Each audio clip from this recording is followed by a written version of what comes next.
Hello दोस्तों, क्या आपने कभी सुना है कि कोई इंसान दूसरे इंसान को अपने वश में करके उसकी किस्मत और ज़िंदगी को नियंत्रित कर सकता है?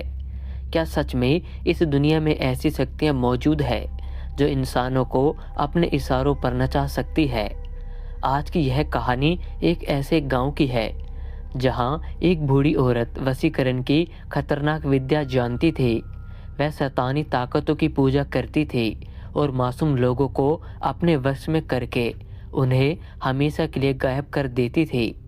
धीरे धीरे पूरा गांव डर के साए में जीने लगा और जब लोगों को सच्चाई का पता चला तब उन्होंने गुस्से में एक ऐसा कदम उठाया जिसने पूरे गांव की किस्मत ही बदल दी।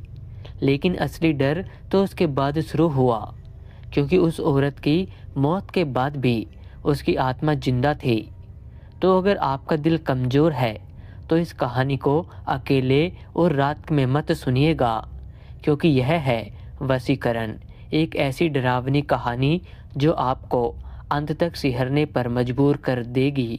तो चलिए बढ़ते हैं आज की कहानी की तरफ। उत्तर भारत के एक सुदूर इलाके में एक छोटा सा गांव हुआ करता था जिसका नाम था कालागढ़।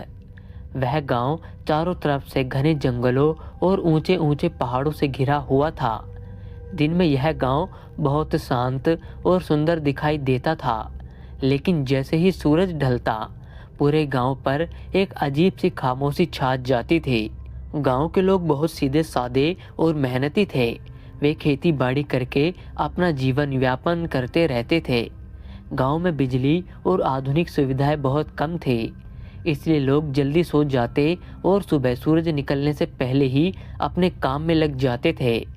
लेकिन इस गांव में एक ऐसी औरत रहती थी जिससे हर कोई डरता था। उस औरत का नाम था दुलारी बुढ़िया। दुलारी बुढ़िया गांव के आखिरी छोर पर जंगल के किनारे एक टूटी फूटी झोपड़ी में अकेली रहती थी। उसका चेहरा झुर्रियों से भरा हुआ था, आंखें हमेशा लाल रहती और उसके बाल पूरी तरह सफ़ेद और बिखरे हुए थे। वह हमेशा काले कपड़े पहनती और उसके गले में अजीब अजीब ताबीज और हड्डियों की माला लटकी रहती थी। गांव के बच्चे तो उसका नाम सुनते ही कांपने लगते थे। कोई भी इंसान उसकी झोपड़ी के पास जाने की हिम्मत नहीं करता था। लोग कहते थे कि दुलारी बुढ़िया वशीकरण जानती थी। वह इंसानों को अपने वश में कर सकती है, उसके दिमाग को नियंत्रित कर सकती थी और उन्हें अपने इशारों पर नचा सकती है। लेकिन असली डरावनी बात यह थी कि वह शैतान की पूजा भी करती थी। खैर, एक रात गांव में एक अजीब घटना हुई। गांव का एक युवक जिसका नाम रामू था, वह अचानक गायब हो गया। रामू एक मेहनती किसान था और उसकी किसी से कोई दुश्मनी नहीं थी। उस रात रामू अपने खेत से घर लौट रहा था। उसकी पत्नी और बच्चे उसका इंतजार कर रहे थे, लेकिन वह कभी घर नहीं पहुंचा। सुबह होते ही पूरे गांव में हड़कंप मच गया। लोगों ने हर जगह उसे ढूंढा, खेतों में, जंगल में, नदी के किनारे, लेकिन उसका कोई पता नहीं चला। कुछ ही दिनों बाद एक और आदमी गायब हो गया, फिर एक और। धीरे धीरे गांव में डर का माहौल फैलने लगा।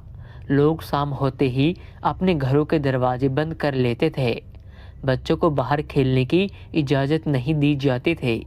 गांव के बुजुर्ग आपस में बात करते हुए कहते थे, यह कोई साधारण बात नहीं है, यहाँ जरूर कोई बुरी शक्ति काम कर रही है, इसलिए लोग गायब हो रहे हैं। खैर, एक दिन गांव का एक लड़का जिसका नाम मोहन था, वह जंगल से लकड़ी लेने गया। जंगल में चलते चलते वह गलती से दुलारी बुढ़िया की झोपड़ी के पास पहुंच गया। जैसे ही वह वहां से गुजरने लगा, उसे अंदर से कुछ अजीब आवाजें सुनाई दी। मोहन धीरे धीरे खिड़की के पास गया और अंदर झांक कर देखा। जो दृश्य उसने देखा, उसे देखकर उसकी रूह कांप उठी। झोपड़ी के अंदर एक बड़ा सा काला घेरा बना हुआ था। उस घेरे के बीच में आग जल रही थी और उसके चारों तरफ अजीब अजीब चिन्ह बने हुए थे। दुलारी बुढ़िया उस आग के सामने बैठी थी और कुछ अजीब भाषा में मंत्र पढ़ रही थी। उसके सामने एक आदमी खड़ा था, लेकिन वह आदमी बिल्कुल स्थिर था, जैसे किसी ने उसे जादू से जकड़ लिया हो। उसकी आंखें खाली सी थी और वह बिना हिले डुले खड़ा था। मोहन को तुरंत समझ आ गया कि वह आदमी वशीकरण के असर में है। तभी अचानक दुलारी बुढ़िया की नज़र खिड़की पर पड़ गई। उसकी लाल आंखें सीधे मोहन की आंखों से टकराई। वह जोर से चिल्लाई, कौन है वहां? मोहन डर के मारे कांप गया और तुरंत वहां से भागने लगा। पीछे से उसे बुढ़िया की डरावनी हंसी सुनाई दे रही थी। खैर, मोहन दौड़ते दौड़ते गांव पहुंचा और उसने सारी बात गांव वालों को बता दी। पहले तो किसी को उसकी बात पर विश्वास नहीं हुआ, लेकिन जब उसने बार बार वही बात दोहराई और कसम खाई, तब गांव वाले डर गए। तभी गांव के मुखिया ने फैसला किया कि आज रात सभी लोग मिलकर दुलारी बुढ़िया की झोपड़ी पर जाएंगे और सच्चाई का पता लगाएंगे। रात होते ही लगभग 20 से 25 गांव वाले मसाले और लाठियां लेकर जंगल की तरफ चल पड़े। जंगल में गहरा अंधेरा था और चारों तरफ अजीब सी आवाजें आ रही थी। जैसे जैसे वे लोग झोपड़ी के पास पहुंचते गए, उन्हें अंदर से मंत्र की आवाज़ सुनाई देने लगी। मुखिया ने धीरे से दरवाजा खोला। दरवाजा खुलते ही जो दृश्य सामने था, उसे देखकर सभी के होश उड़ गए। झोपड़ी के अंदर एक आदमी जमीन पर पड़ा हुआ था और दुलारी बुढ़िया उसके चारों तरफ घूमते हुए मंत्र पढ़ रही थी। उस आदमी की हालत काफ़ी खराब थी और वह हिल भी नहीं पा रहा था। झोपड़ी के अंदर का भयानक दृश्य देखकर गांव वालों का खून खोल उठा। वह आदमी जमीन पर पड़ा हुआ था। उसका शरीर बिल्कुल निढाल था और उसकी आंखें आधी खुली हुई थी, जैसे उसकी आत्मा शरीर छोड़ने वाली है। दुलारी बुढ़िया लगातार मंत्र पढ़ रही थी और उसके चेहरे पर एक अजीब सी मुस्कान थी। जैसे ही गांव वालों ने उसे घेर लिया, वह अचानक रुक गई और धीरे धीरे उनकी तरफ मुड़ी। उसकी लाल आंखें अंधेरे में चमक रही थी। वह धीमी आवाज में बोली, तुम लोग आ ही गए, लेकिन अब बहुत देर हो चुकी है। मुखिया गुस्से में चिल्लाया, दुष्ट औरत, तूने हमारे गांव के लोगों को अपने वश में करके उनकी जान ली है। आज तुझे इसका हिसाब देना होगा। दुलारी बुढ़िया जोर से हंसने लगी। उसकी हंसी इतनी डरावनी थी कि कुछ लोगों के हाथ पैर कांपने लगे। वह बोली, तुम लोग सोचते हो कि मुझे मारकर सब खत्म हो जाएगा? नहीं, मेरी शक्ति मेरे मरने के बाद और भी बढ़ जाएगी। मैं इस गांव को कभी नहीं छोड़ूंगी। यह सुनकर गांव वालों का गुस्सा अब बेकाबू हो चुका था। उन्होंने तुरंत फैसला किया कि इस बुढ़िया को जिंदा छोड़ना खतरे से खाली नहीं है।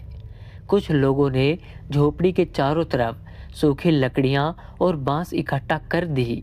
मुखिया ने मसाल उठाई और गुस्से से बोला, आज इस पाप का अंत होगा। दुलारी बुढ़िया बिना डरे वहीं खड़ी रही। उसके चेहरे पर अब भी वही डरावनी मुस्कान थी।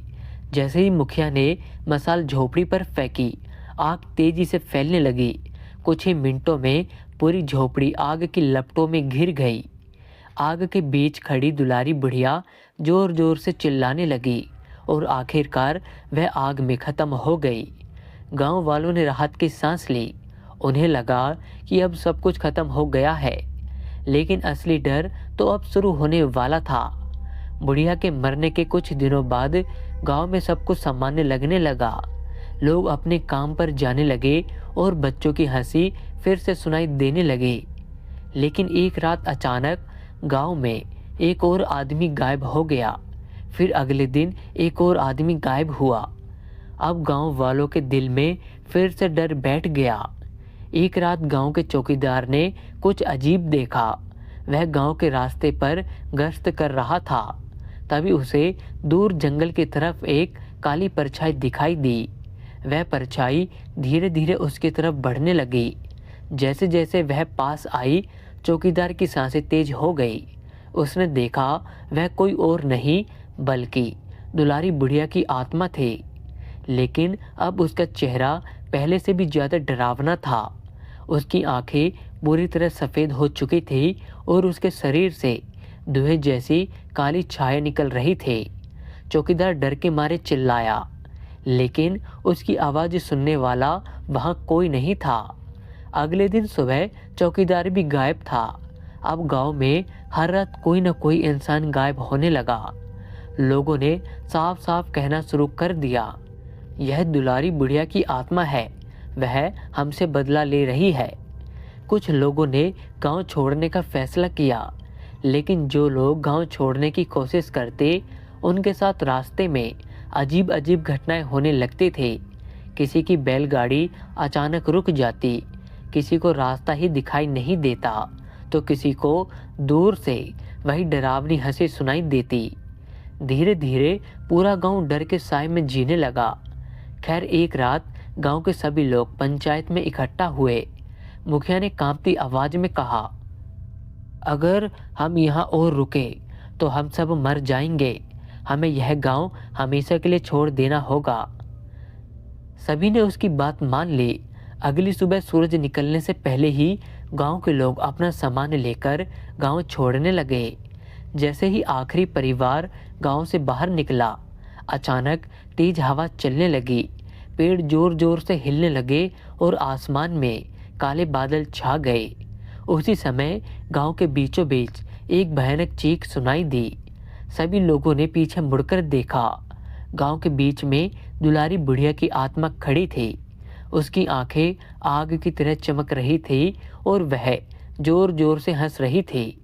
लोग डर के मारे बिना पीछे देखे भागते चले गए। उस दिन के बाद कालागढ़ गांव पूरी तरह वीरान हो गया। आज भी उस इलाके के लोग कहते हैं कि कालागढ़ गांव अब भी उसी तरह वीरान पड़ा है। रात के समय वहां से गुजरने वाले लोग बताते हैं कि उन्हें दूर से एक बूढ़ी औरत की हंसी सुनाई देती है। कुछ लोगों ने दावा किया है कि उन्होंने एक सफ़ेद आंखों वाली औरत को गांव के खंडहरों के बीच घूमते हुए देखा है। और सबसे डरावनी बात यह है, कहा जाता है कि जो भी इंसान गलती से उस गांव में चला जाता है, उसे अचानक एक अजीब सी आवाज़ सुनाई देती है। उस आवाज़ को सुनते ही इंसान जैसे किसी वश में हो जाता है और धीरे धीरे गांव के अंदर चला जाता है। फिर वह इंसान कभी वापस नहीं लौटता। इसलिए आज भी लोग उस गांव के पास जाने से डरते हैं। और अगर कभी आप किसी सुनसान रास्ते पर चल रहे हो और आपको दूर से किसी बूढ़ी औरत की धीमी सी आवाज़ सुनाई दे, तो तुरंत वहां से दूर चले जाइए, क्योंकि हो सकता है वह दुलारी बुढ़िया की आत्मा हो जो किसी नए शिकार की तलाश में हो और उसका अगला शिकार कहीं आप तो नहीं। तो दोस्तों, यह थी वशीकरण की डरावनी कहानी। एक ऐसी कहानी जो हमें यह सोचने पर मजबूर कर देती है कि कुछ रहस्य और शक्तियाँ ऐसी होती है जिसे समझ पाना आसान नहीं होता। कहा जाता है कि आज भी वह गांव वीरान पड़ा है और रात के अंधेरे में वहां से गुजरने वाले लोगों को एक बूढ़ी औरत की धीमी धीमी हंसी सुनाई देती है। अगर आपको यह कहानी पसंद आई हो तो वीडियो को लाइक ज़रूर करें, और अगर आपको ऐसी ही और भी डरावनी और रहस्यमय कहानियाँ सुनना पसंद है तो हमारे चैनल को सब्सक्राइब करना ना भूलें। कमेंट में ज़रूर बताएं कि आप कभी किसी ऐसे वीरान स्थान पर गए हैं जहां आपको कुछ अजीब महसूस हुआ हो। फिर मिलेंगे एक और नई और भी ज़्यादा डरावनी कहानी के साथ। तब तक के लिए सुरक्षित रहिए, सतर्क रहिए और याद रखिए, हर अंधेरे के पीछे कोई ना कोई रहस्य जरूर छुपा होता है।